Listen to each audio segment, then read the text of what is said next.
Hello friends, welcome back to my channel. दोस्तों, इस channel पर आप बीपीएससी की तैयारी मेरे साथ करते हैं और क्योंकि बीपीएससी की तैयारी में घटना चक्र का बहुत ही बड़ा रोल है, इसीलिए मैंने आप सब के लिए घटना चक्र की सीरीज़ लाई हुई है। इसके अंतर्गत हमने मॉडर्न हिस्ट्री स्टार्ट किया हुआ है, क्योंकि मॉडर्न हिस्ट्री बिहार पीसीएस के लिए बहुत ही इम्पॉर्टेंट है, क्योंकि मेंस में तो मॉडर्न हिस्ट्री ही आती है और प्री के पर्सपेक्टिव से भी मॉडर्न हिस्ट्री का बहुत बड़ा रोल है। एज सेम बीपीएससी की जो टीचिंग परीक्षाएं हैं उसमें भी मॉडर्न हिस्ट्री का बहुत बड़ा रोल है, तो इसीलिए हमने मॉडर्न हिस्ट्री को बहुत हम डिटेल में देख रहे हैं। हालांकि घटना चक्र की सीरीज़ आपके लिए रिवीजन की सीरीज़ है, यानी इसमें मैं आपको एक्सप्लेनेशन नहीं कराती, ये मान के चलती हूँ कि आपकी तैयारी है अच्छी चल रही है और आप यहाँ पर ज़्यादा से ज़्यादा क्वेश्चंस अटेम्प्ट करने आए हुए हैं। बाकी एक्सप्लेनेशन के लिए मैंने एनसीईआरटी की सीरीज़ स्टार्ट की हुई है और अभी आगे आपको 200 बुक्स का एमसीक्यू प्लस 50 बुक्स का विद एक्सप्लेनेशन इस चैनल पर आपको मिलेगा। तो चलिए देर नहीं करते हैं, शुरू करते हैं। कल की वीडियो में हमने भारत छोड़ो आंदोलन, कैबिनेट मिशन ये सब देखा था और आज हम भारत का संवैधानिक विकास से शुरू करेंगे। तो फर्स्ट क्वेश्चन है, किस साल रेगुलेटिंग एक्ट पारित किया गया था? 1757, 1765, 1773 या 1793? तो इसका राइट आंसर ऑप्शन सी 1773।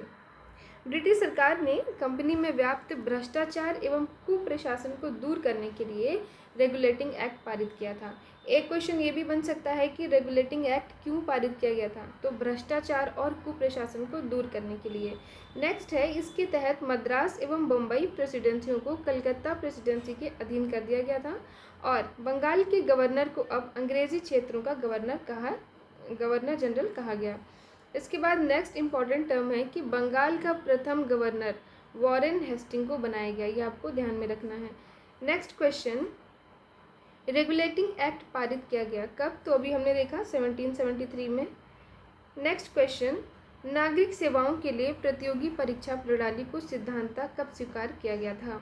तो 1853 के चार्टर एक्ट में ये व्यवस्था की गई थी कि नियंत्रण बोर्ड और उसके अन्य पदाधिकारियों का वेतन सरकार निश्चित करेगी। चार्टर एक्ट का मतलब एक तरह से राजीनामा या फिर कह सकते हो कि परमिशन जिसमें लिया जाता था, परंतु धन कंपनी देगी। डायरेक्टर की संख्या 24 से घटाकर 18 की गई थी, जिसमें से 6 क्राउन द्वारा मनोनीत किए जाने थे। नेक्स्ट, तो इसका राइट आंसर 1853 यानी option B. Next question, Montagu Chelmsford की रिपोर्ट ये कब आई थी? तो ये ऑप्शन बी, भारत सरकार अधिनियम 1919 का आधार बनी थी। तत्कालीन भारत सचिव एडविन मॉन्टेग्यू और वायसराय लॉर्ड चेम्सफोर्ड की रिपोर्ट भारतीय परिषद अधिनियम 1919 का आधार बनी थी। इस अधिनियम के तहत प्रांतों में पहली बार द्वैध शासन लागू किया गया था। ये भी इम्पोर्टेंट है, ध्यान रखेंगे। नेक्स्ट क्वेश्चन नंबर 5, निम्न में से किस अधिनियम में भारत में पृथक निर्वाचन मंडल का आरंभ किया गया था? रेगुलेटिंग अधिनियम, चार्टर अधिनियम या फिर पिट इंडिया अधिनियम या भारतीय परिषद अधिनियम? तो राइट आंसर ऑप्शन डी, भारतीय परिषद अधिनियम। नेक्स्ट दोस्तों, बीपीएससी की जो पुरानी परीक्षाएं होती थी यानी पहले की, तो उसमें ऑप्शन ई आता था, उपयुक्त में से कोई नहीं या एक से अधिक। तब निगेटिव मार्किंग नहीं थी, अब क्योंकि 1/3 की निगेटिव मार्किंग है बिहार पीसीएस की परीक्षा में, तो अब आपको ऑप्शन डी तक ही देखने को मिलेगा। नेक्स्ट, भारतीय उच्चायुक्त के पद का सृजन किस अधिनियम से हुआ था? तो ये भारत सरकार अधिनियम 1919 में। नेक्स्ट क्वेश्चन, रिक्त स्थानों की पूर्ति कीजिए। मोस्ट इम्पॉर्टेंट क्वेश्चन है, ध्यान रखेंगे। नेहरू रिपोर्ट की अध्यक्षता में एक कमेटी द्वारा तैयार किया गया था और इसका विषय था, तो सबसे इम्पॉर्टेंट ध्यान रखना है कि नेहरू रिपोर्ट किसने? मोतीलाल नेहरू द्वारा, उनकी अध्यक्षता में किया गया था, ना कि जवाहरलाल नेहरू। बच्चे इसमें बहुत कंफ्यूज होते हैं। और ये भारत में संवैधानिक व्यवस्था का आधार बनी थी। नेक्स्ट क्वेश्चन, क्वेश्चन नंबर 8, किस अधिनियम के बारे में जवाहरलाल नेहरू ने कहा था कि हमें एक ऐसी कार दी गई है जिसमें सब ब्रेक थे किंतु इंजन नहीं था? तो ये 1935 का अधिनियम था। नेक्स्ट क्वेश्चन नंबर 9, ब्रिटिश शासनकाल में संविधान के विकास में कौन सा कानून ऐतिहासिक नहीं था? तो इसमें से protection of civil rights act 1955। आइए इसका एक्सप्लेनेशन देख लेते हैं। भारत में ब्रिटिश शासन के दौरान ब्रिटिश सरकार के द्वारा regulating act 1773, charter act 1833, government of India act 1919 पारित किया गया था, जबकि protection of civil rights act 1955 भारतीय संसद द्वारा पारित किया गया था। नेक्स्ट क्वेश्चन नंबर 10, भारत सरकार अधिनियम 1935 को किसने गुलामी का चार्टर कहा था? तो ये नेताजी सुभाष चंद्र बोस ने कहा था। भारत सरकार अधिनियम 1935 को सुभाष चंद्र बोस ने गुलामी का चार्टर बताया। इस अधिनियम ने एक अखिल भारतीय संघ की स्थापना की, जिसमें ब्रिटिश भारतीय प्रांत और भारतीय राज्य दोनों शामिल थे। इस अधिनियम के तहत केंद्रीय विधानमंडल द्विसदनी था। नेक्स्ट क्वेश्चन नंबर 11, भारत सरकार अधिनियम 1935 ने समाप्त की। क्या समाप्त किया था? प्रांतीय द्वैध शासन व्यवस्था। भारत सरकार अधिनियम 1935 ने प्रांतीय द्वैध शासन व्यवस्था समाप्त करके प्रांतीय स्वायत्तता लागू की थी। ध्यान रखेंगे। Next question number 12, doctor Rajendra Prasad को संविधान सभा का सभापति चुना गया। तो डॉक्टर राजेंद्र प्रसाद कौन थे? हमारे भारत के प्रथम राष्ट्रपति थे और इनका जन्म बिहार के जीरादेई, इम्पॉर्टेंट है, ध्यान रखिएगा, कहाँ पर हुआ था? जीरादेई में इनका जन्म हुआ था। जो भी आपके लीडर्स, स्वतंत्रता सेनानी बिहार से रिलेटेड हैं, उसको आपको ज़्यादा फोकस करना है, क्योंकि बिहार स्पेशल के पॉइंट ऑफ व्यू से भी इम्पॉर्टेंट हो जाता है। तो इसका राइट आंसर होगा क्वेश्चन 12 का ऑप्शन डी, यानी दिसंबर 1946 में। नेक्स्ट क्वेश्चन, निम्नलिखित में से किस अधिनियम के तहत लॉर्ड कॉर्नवालिस को अपनी काउंसिल के फैसलों को रद्द करने का अधिकार मिला था? तो ये 1786 का एक्ट था। इसे स्वीकार कर लिया गया था और विशेष अवस्था में अपनी परिषद के निर्णय को रद्द करने तथा अपने निर्णय को लागू करने का अधिकार भी गवर्नर जनरल को ही दे दिया गया था। Next important question, Pitt's India act British संसद द्वारा कब पारित हुआ था? तो पिट्स इंडिया एक्ट 1784 में। याद रखेंगे, बहुत ही इंपॉर्टेंट क्वेश्चन है। क्वेश्चन नंबर 15, द्वैध शासन का जनक किसे माना जाता है? तो ये सर लियोनिल कार्टिस, ये भी मोस्ट इम्पॉर्टेंट है, डबल स्टार क्वेश्चन। नेक्स्ट, वर्ष 1919 में जब मॉन्टेग्यू चेम्सफोर्ड अधिनियम पास हुआ, तब इंग्लैंड का प्रधानमंत्री कौन था?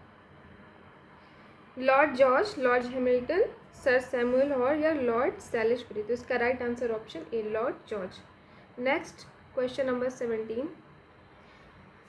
मुद्दीमन कमेटी को किसकी कार्यप्रणाली पर रिपोर्ट देने के लिए नियुक्त किया गया था? तो मुद्दीमैन या फिर मुड्डीमैन समिति की नियुक्ति 1924 में अलेक्जेंडर मुद्दीमैन के नेतृत्व में हुई थी और इस समिति को भारतीय परिषद अधिनियम 1919 के तहत स्थापित संविधान पर द्वैध शासन के मुद्दे पर चर्चा और जांच के लिए नियुक्त किया गया था। तो इसका राइट आंसर ऑप्शन बी, द्वैध प्रणाली। नेक्स्ट, आधुनिक इतिहास विविध, यानी कि अब मिसलेनियस क्वेश्चंस देख लेते हैं। यूनाइटेड किंगडम की महारानी एलिजाबेथ द्वितीय के संबंध में निम्नलिखित में से कौन सा कथन सही है? उन्होंने 70 वर्षों तक शासन किया और 96 वर्ष की आयु में उनकी मृत्यु हो गई। देखिए, बीपीएससी की 2023 की परीक्षा में क्वेश्चन पूछा गया है, इम्पॉर्टेंट है, ध्यान रखेंगे। ऑप्शन ए, 70 वर्ष तक शासन किया था और 96 वर्ष की आयु में उनकी मृत्यु हुई थी। नेक्स्ट, निम्नलिखित में से कौन सा कथन सही है? राजा राममोहन राय नवीन शिक्षा के अग्रणी थे। स्वामी दयानंद ने भारत भारतीयों के लिए का नारा दिया है। विवेकानंद ने विश्व धर्म संसद में भाग लिया। उपयुक्त में से एक से अधिक या उपयुक्त में से कोई नहीं? तो इसका राइट आंसर हो जाएगा उपयुक्त में से एक से अधिक। स्वामी दयानंद सरस्वती ने भारत भारतीयों के लिए का नारा दिया था। 1893 में शिकागो में हुए विश्व धर्म संसद में स्वामी विवेकानंद ने भाग लिया था। राजा राम मोहन राय नवीन शिक्षा के अग्रणी थे और उन्हें आधुनिक भारत का जनक कहा जाता है, ध्यान रखेंगे। नेक्स्ट क्वेश्चन, फ्रांसीसी क्रांति के नारे स्वतंत्रता, समानता और डैश ने पूरी दुनिया को प्रेरित किया? तो भाईचारा। Next question number 4, sir Syed Ahmad Khan के सबसे कटु आलोचक कौन थे? तो ये जमालुद्दीन अफ़गानी थे। Option A is the right answer. Sir Syed Ahmad Khan के सबसे कटु आलोचक जमालुद्दीन अफ़गानी थे। वहीं अंग्रेज़ी शिक्षा एवं ब्रिटिश सरकार के साथ सहयोग के पक्ष में सबसे असरदार आंदोलन का प्रारंभ सैयद अहमद खान ने किया था। उन्होंने कांग्रेस की स्थापना का विरोध भी किया था और उसके विरोध में 1888 में यूनाइटेड इंडियन पैट्रियाटिक एसोसिएशन की स्थापना की। अच्छा, क्या आप मुझे बता सकते हैं कि कांग्रेस की स्थापना कब की गई थी? कमेंट करके बताइए।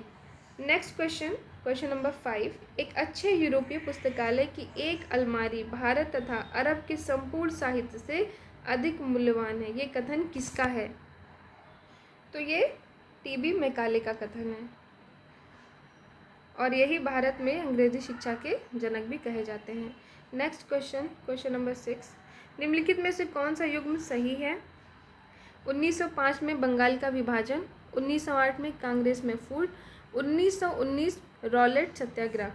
तो इसमें से पहला और तीसरा ही सही है, क्योंकि कांग्रेस में फूट 1907 के सूरत अधिवेशन में होती है, यानी दूसरा गलत है। तो 1, 3 option C is the right answer. Next, निम्नलिखित में से कौन सी घटना सबसे पहले हुई थी?